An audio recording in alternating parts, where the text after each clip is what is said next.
बिस्मिल्लाहिर्रहमानिर्रहीम। अस्सलाम वालेकुम डियर स्टूडेंट, आज हम एक्सरसाइज 9.2 स्टार्ट करेंगे। 9.2 स्टार्ट करने से पहले कुछ इसकी बेसिक चीज़ें हैं वो मैं आपको बताता हूँ। सबसे पहले आपको इक्विलेटरल ट्रायंगल का पता होना चाहिए कि इक्विलेटरल ट्रायंगल कौन सी होती है। तो ऐसी ट्रायंगल जिसकी तीनों साइड्स आपस में क्या हों, इक्वल हों। जैसे फॉर एग्जांपल आपके पास एक ट्रायंगल है ABC, तो इसकी तीनों लेंथ AB लेंथ वो इक्वल होगी BC के और वो इक्वल होगी AC के। तो ऐसी ट्रायंगल जिसकी तीनों लेंथ AB इक्वल हो, BC और AC तीनों आपस में क्या हो, इक्वल हो, तो ऐसी ट्रायंगल को हम क्या कहते हैं, इक्विलेटरल ट्रायंगल कहते हैं। ऐसी ट्रायंगल जिसके तीनों लेंथ या तीनों डिस्टेंस आपस में क्या हो, इक्वल हो, तो ऐसी ट्रायंगल को हम क्या कहते हैं, इक्विलेटरल ट्रायंगल कहते हैं। इसके बाद हमारे पास आता है आइसोसेलेस ट्रायंगल। ऐसी ट्रायंगल जिसकी कोई सी दो साइड्स आपस में क्या हों, इक्वल हों, तो ऐसी ट्रायंगल को हम क्या कहते हैं, आइसोसेलेस ट्रायंगल कहते हैं। जैसे AB इक्वल है किसके, BC के, और AC की इक्वल ये नहीं है। तो ऐसी ट्रायंगल जिसकी सिर्फ क्या हो, दो साइड्स आपस में क्या हों, इक्वल हों, तो ऐसी ट्रायंगल को हम आइसोसेलेस ट्रायंगल कहेंगे। ऐसी ट्रायंगल जिसमें तीनों साइड्स आपस में इक्वल हों उसको हम इक्विलेटरल ट्रायंगल कहेंगे, और ऐसी ट्रायंगल जिसमें दो साइड्स आपस में इक्वल हों तो उसको हम आइसोसेलेस ट्रायंगल कहेंगे। तो अब हम क्वेश्चन की तरफ आते हैं। तो क्वेश्चन नंबर 1 है, उसमें आपने बताना है कि ये जो आपके वर्टिसेस उन्होंने दिए हुए हैं ये किस ट्रायंगल से बिलोंग करते हैं। Show that the whether the points, एक पॉइंट दिया हुआ उन्होंने 5 - 2। क्वेश्चन नंबर 1 है 5 - 2 पॉइंट दिया हुआ है।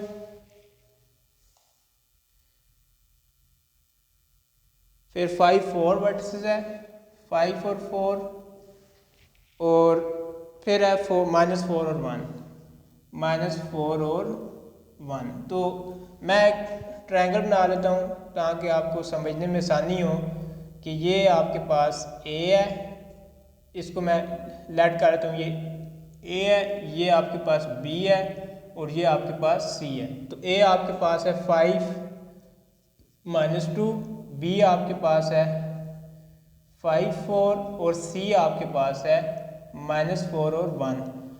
इस क्वेश्चन में आपने बताना है कि show that the points whether vertices are verticals of an equilateral triangle और एन आइसोसेलेस ट्रायंगल।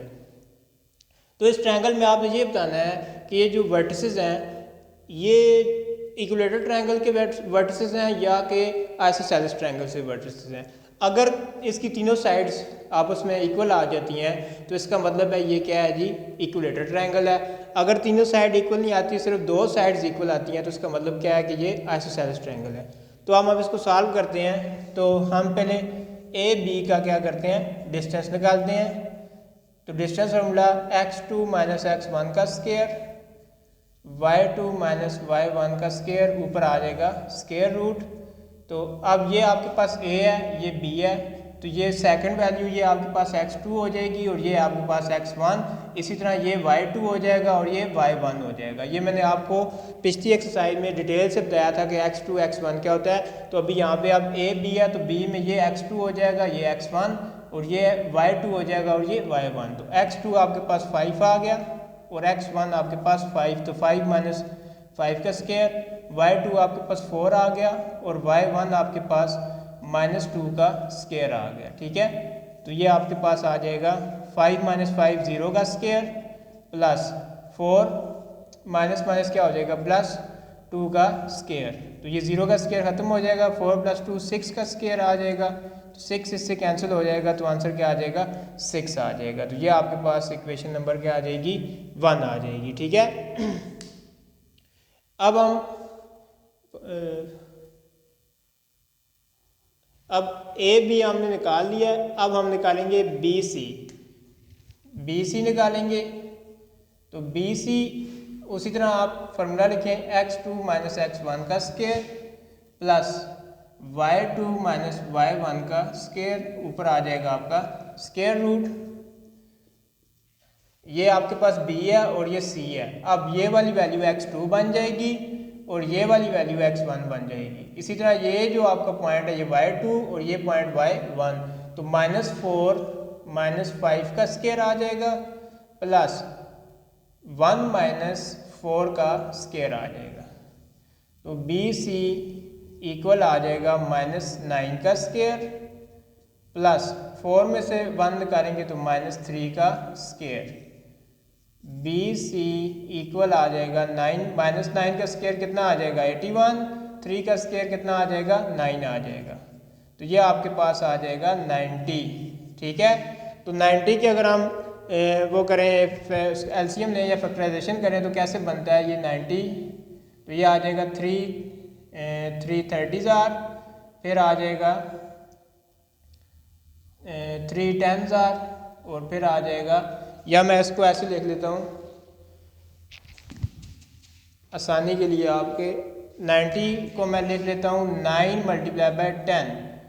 9 को 10 से मल्टीप्लाई करेंगे तो 90 आ जाएगा। 9 का अंडर रूट क्या आ जाएगा 3, तो ये अंडर रूट से बाहर आ जाएगा और अंदर क्या आ जाएगा 10। तो ये हमारे पास इक्वेशन नंबर 2 आ जाएगी, जो हमने बी सी का क्या निकाला था, डिस्टेंस निकाला था। ठीक है, अब हम इसी तरह ए बी निकाल लिया, बी सी निकाल लिया, अब हम ए और सी निकालेंगे।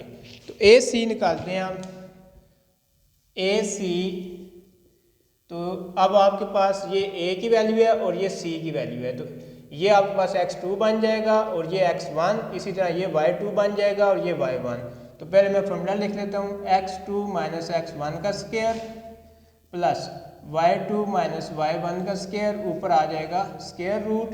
x2 आपके पास आ जाएगा -4 और x1 आ जाएगा -5, y2 आपके पास आ जाएगा 1 और y1 आ जाएगा आपके पास -2, ऊपर होल स्क्वायर आ जाएगा। ठीक है, तो ये आ जाएगा -9 का स्क्वायर प्लस 1 प्लस कितना आ जाएगा 2 आ जाएगा, माइनस और माइनस प्लस हो जाएगा। ठीक है, ये आ जाएगा 81 प्लस 1 और 2 कितना आ जाएगा 3 का स्क्वायर आ जाएगा, 81 प्लस 9, तो ये आ जाएगा 90। तो इसको भी मैं अब आप जिस तरह मैंने पीछे लिखा था 10 मल्टीप्लाई बाय 9, इसको भी मैं लिख लेता हूँ 10 मल्टीप्लाई बाय 9। इसको मैं लिखता हूँ जी 9 मल्टीप्लाई बाय 10, तो 9 बाहर आ जाएगा, 9 का स्क्वायर रूट लेंगे तो बाहर आ जाएगा 3 आ जाएगा और अंदर आ जाएगा 10। तो ये हमारे पास इक्वेशन नंबर 3 आ गई। तो अब आप देखें इस ट्रायंगल की जो ए बी साइड थी वो 6 की इक्वल आ रही थी, बी सी साइड जो है वो 3√10 आ रहा है और ए सी साइड है वो भी 3√10 आ रहा है। तो इससे हमने ये नतीजा हासिल किया कि इसकी जस्ट 2 साइड्स आपस में इक्वल आ रही हैं। तो ये जब 2 साइड किसी भी ट्रायंगल की इक्वल आ रही हो तो वो कौन सी ट्रायंगल होती है, वो आइसोसेलेस ट्रायंगल होती है। तो यहाँ पे हम लिखेंगे from equation 1, 2 and 3 we prove that the vertices of triangle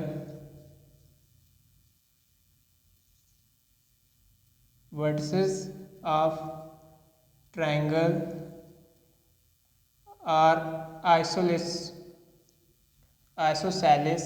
triangle।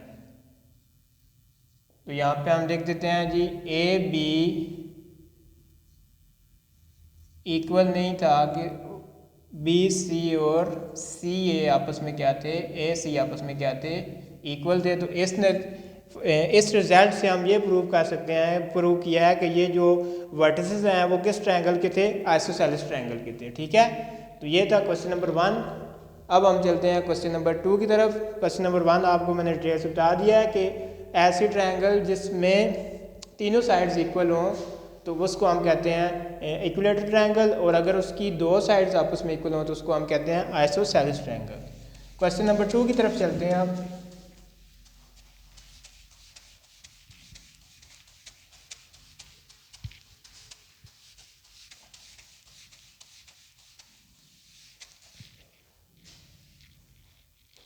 Question number 2 में वो कहता है कि show whether are not the point with vertices form square.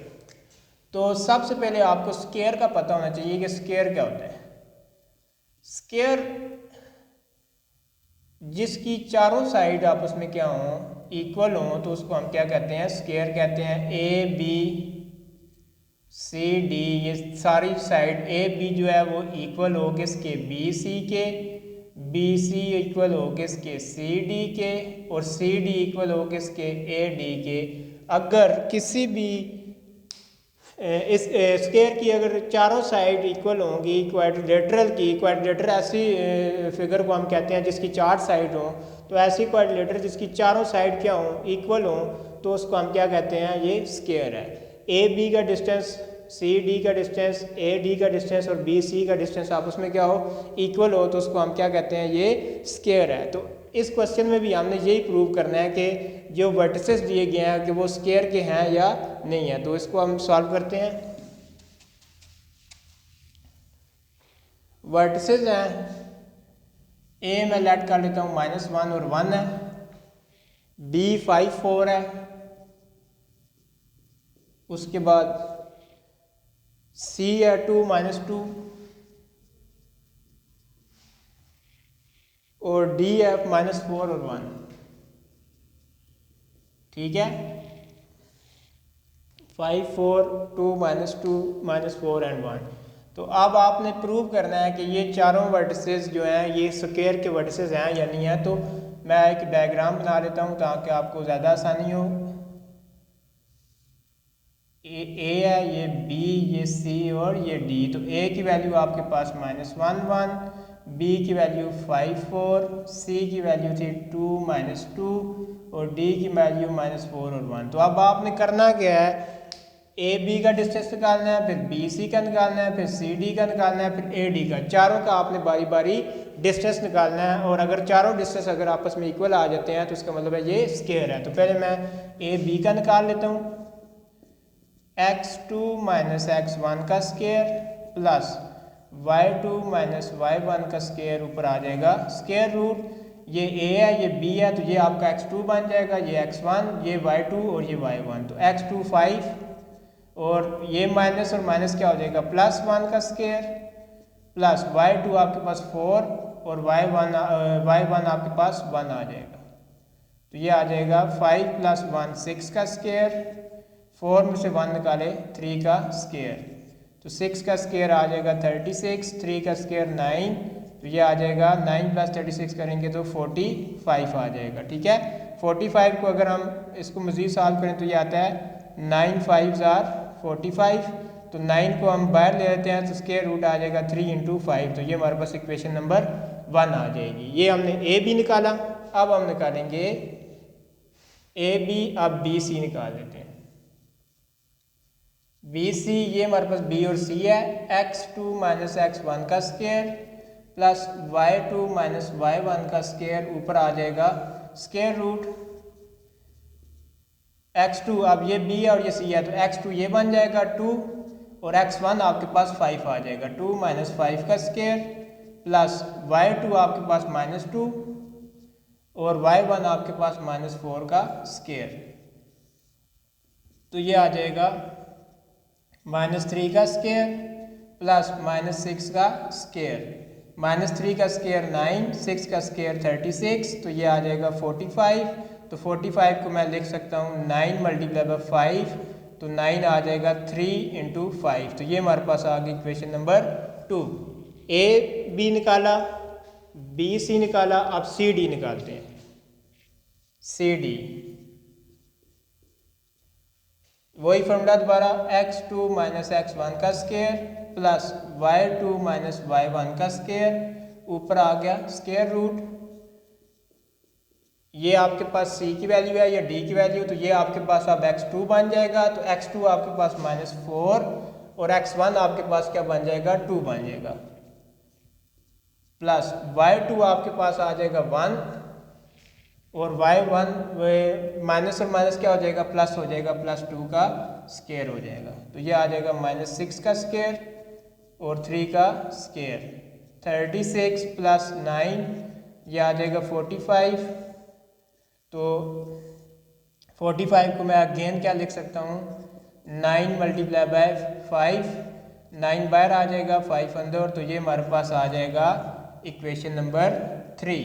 ठीक है, अब हमने ए बी भी निकाल लिया, बी सी भी निकाल लिया, सी डी भी निकाल लिया। अब ए और क्या निकालेंगे, डी निकालेंगे। ए डी उसी तरह x2 माइनस x1 का square plus y2 minus y1 का स्क्वायर।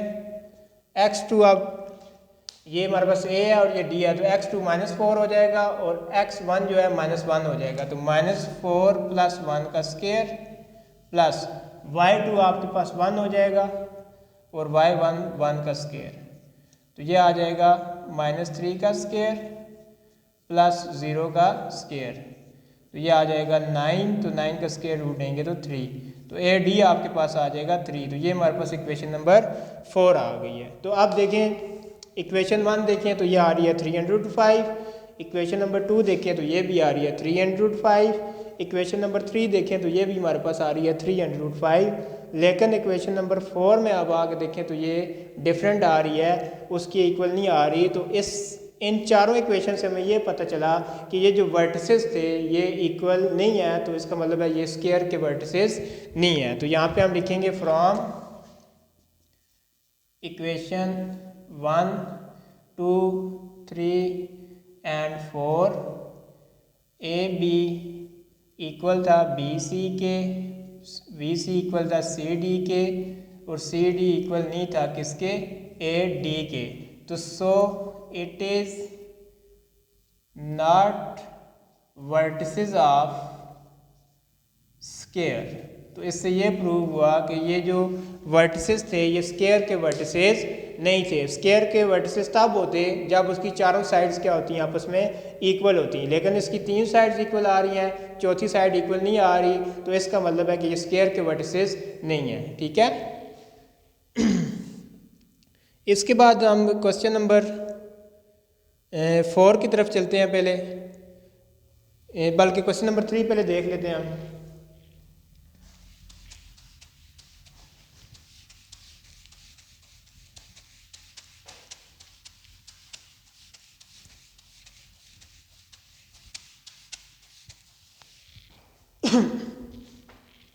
क्वेश्चन नंबर 3 में वो कहता है show whether are not the points with coordinates are vertices of right angle triangle. तो राइट एंगल ट्रायंगल के वर्टिसेस हमने प्रूव करने हैं कि ये राइट एंगल ट्रायंगल के वर्टिसेस हैं या नहीं है। तो वो कैसे प्रूव होते हैं, पहले आपको ये पता होना चाहिए कि इस क्वेश्चन में हमने करना क्या है। राइट एंगल ट्रायंगल ऐसी ट्रायंगल होती है जिसका एक एंगल क्या हो, 90 का हो, तो इसको हम क्या कहते हैं, राइट एंगल ट्रायंगल कहते हैं। तो राइट एंगल ट्रायंगल हम कैसे प्रूव करेंगे कि इसके जो वर्टिसेस हैं राइट एंगल ट्रायंगल हैं या नहीं है। तो वो इस तरह होता है कि ये वाली साइड होती है हाइपोटेन्यूज, इस साइड को हम क्या कहते हैं, हाइपोटेन्यूज, इसको क्या कहते हैं हम, बेस कहते हैं, और इसको क्या कहते हैं हम, परपेंडिकुलर कहते हैं। ठीक है, तो हमें पता है पाइथागोरस थ्योरम, हम पिछली क्लासेस में पढ़ के आए हैं कि पाइथागोरस थ्योरम क्या कहता है, बाय पाइथागोरस थ्योरम कि जो आपकी हाइपोटेन्यूज का स्क्वायर है, हाइपोटेन्यूज का स्क्वायर वो इक्वल होता है बेस के स्क्वायर के और प्लस परपेंडिकुलर के स्क्वायर के। मतलब क्या हुआ कि ए सी का square is equal to A B plus B C का स्क्वायर। तो इसमें हमने करना क्या है कि आपने पहले उसकी जो बड़ी साइड है ए सी उसको सॉल्व करना है, उसका जो आंसर है वो इक्वल आना चाहिए, इन दोनों साइड के प्लस किया जाए, ए बी और बी सी को आपस में प्लस किया जाए, इन दोनों साइड के क्या आना चाहिए, इक्वल आना चाहिए। तो इसका मतलब है कि वो आपकी कौन सी ट्रायंगल है, राइट एंगल ट्रायंगल है। ठीक है, आपका ये जो ए सी साइड है हाइपोटेन्यूज वो इक्वल आनी चाहिए, इन दोनों को प्लस करके जो आंसर आएगा वो इक्वल आना चाहिए किसके, हाइपोटेन्यूज के।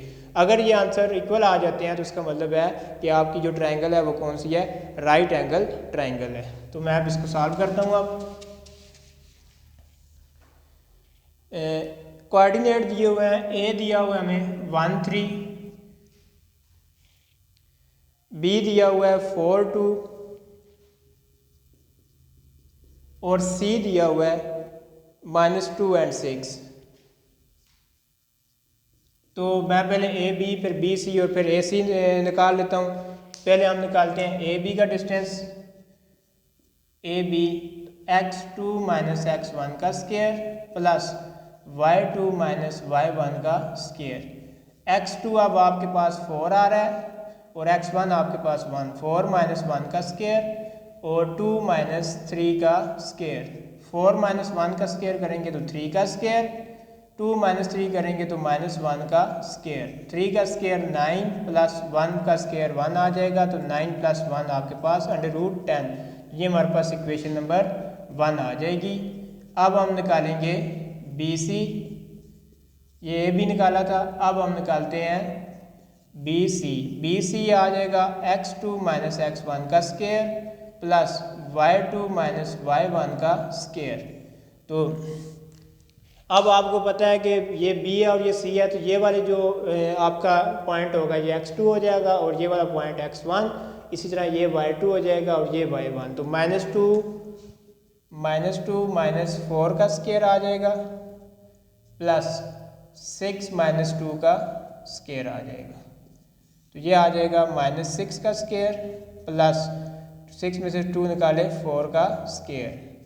36 प्लस 4 का स्क्वायर आ जाएगा 16, तो इसको ऐड करेंगे तो ये आ जाएगा 52। तो ये हमारे पास इक्वेशन नंबर 2 आ गई। ठीक है, अब हमने ए बी भी निकाल लिया, बी सी निकाल लिया, अब हम निकालेंगे ए सी। ए सी तो वो आ जाएगा x2 माइनस x1 का square plus y2 minus y1 का स्क्वायर, ऊपर आ जाएगा आपका स्क्वायर रूट। तो ए सी उसी तरह अब आपकी ये वाली जो टर्म है ये x2 हो जाएगी और ये x1, ये y2 और ये y1। तो -2 माइनस 1 का स्क्वायर प्लस 6 माइनस 3 का स्क्वायर, तो ये आ जाएगा -2 माइनस 1 माइनस 3 का स्क्वायर, 6 में से 3 निकाले 3 का स्क्वायर। ए सी आपके पास आ जाएगा 9 प्लस 9, ए सी आपके पास आ गया √18। तो ये इक्वेशन नंबर 3 आ गई। ठीक है, तो अब हम इसको कैसे प्रूव करेंगे कि ये वर्टिसेस हैं राइट एंगल ट्रायंगल के। तो मैंने आपको बताया था, मैं ट्रायंगल बना लेता हूँ, यहाँ पे राइट एंगल ट्रायंगल बना लेते हैं। ये आपके पास ए है, ये बी और ये सी। तो बी सी जो आपका है, बी सी का डिस्टेंस, बी सी आपके पास किसके इक्वल आया था, यहाँ पे मैं लिख लेता हूँ, बी सी आया था √52 के। तो ये देखिए बी सी किसके इक्वल आया था, √52 के। ए बी आपके पास किसके इक्वल आया है, √10 के। और ए सी किसके इक्वल आया है, √18 के। तो मैंने आपको बताया था कि राइट एंगल ट्रायंगल तब होगी जब बी सी का डिस्टेंस इक्वल हो जाएगा किसके, ए बी और प्लस ए सी के स्क्वायर्स को ऐड करेंगे तो वो किसके इक्वल आना चाहिए, बी सी के डिस्टेंस से। मैं इधर लिख लेता हूँ कि बी सी डिस्टेंस का स्क्वायर अगर हम लें वो इक्वल आना चाहिए किसके, ए बी डिस्टेंस का स्क्वायर और ए सी डिस्टेंस का स्क्वायर। तो बी सी हमारे पास कितना आया था, 52 √ का स्क्वायर, ए बी कितना आया था 10 का स्क्वायर और ए सी कितना आया था 18 का स्क्वायर। तो ये कैंसिल हो गया, तो ये आपके पास आ गया 52, 10 प्लस 18, तो ये आ जाएगा 52 इक्वल नहीं है किसके, 28 के। तो ये बी सी साइड आपकी इन दोनों साइड को अगर प्लस करें तो उसकी इक्वल नहीं आई। जैसे कि ये देखें ये 52 इक्वल नहीं आया, ये किसके इक्वल आ रहा है 28 के। तो इसका मतलब है कि ये जो वर्टिसेस थे ये राइट एंगल ट्रायंगल के नहीं थे। तो यहाँ पे हम लिखेंगे from equation 1, 2 and 3 we show that it is not vertices of right angle triangle, ये राइट एंगल ट्रायंगल के वर्टिसेस नहीं थे। तो मैंने आपको बताया था कि पाइथागोरस थ्योरम से, यहाँ पे लिख लें by Pythagoras theorem. Pythagoras theorem क्या कहता है कि आपकी जो ये वाली साइड है हाइपोटेन्यूज, इसका स्क्वायर इक्वल होना चाहिए ए बी के स्क्वायर के और प्लस बी ए सी के स्क्वायर के। तो मैंने इसी तरह किया है, मैंने हाइपोटेन्यूज का ये 52 का स्क्वायर लिया, 52 आ गया। ए बी का स्क्वायर लिया तो ये 10 आ गया। इसी तरह ए सी का स्क्वायर लिया तो 18 आ गया। तो राइट एंगल ट्रायंगल आपकी तब होती जब 52 और यहाँ पे भी क्या आता 52 आ जाता, लेकिन यहाँ पे क्या आ रहा है, यहाँ पे 28 आ रहा है। तो इसका मतलब है ये राइट एंगल ट्रायंगल के वर्टिसेस नहीं है। ठीक है, इस क्वेश्चन में मैंने आपको बता दिया कि राइट एंगल ट्रायंगल तब होती जब आपकी ये वाली साइड किसकी इक्वल आती, इन दोनों को प्लस किया जाता तो इसकी इक्वल अगर ये साइड आती तो ये आपकी राइट एंगल ट्रायंगल होती। तो इसमें ये दोनों साइड्स इक्वल नहीं आ रही, तो इसका मतलब है ये राइट एंगल ट्रायंगल के वर्टिसेस नहीं है। ठीक है,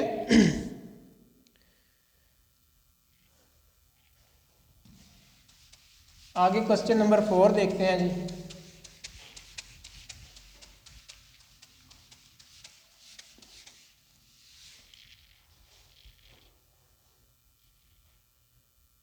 इस तरह आप इस तरह करें, आज आप क्वेश्चन नंबर 3 तक इसको सॉल्व करें, इसकी प्रैक्टिस करें।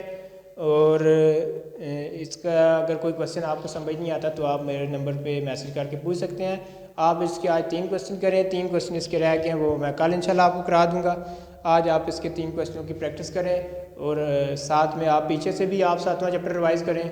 अगर उसमें से भी कोई मसला आता है तो आप पूछ सकते हैं। अपना ख्याल रखिएगा। अल्लाह हाफिज़।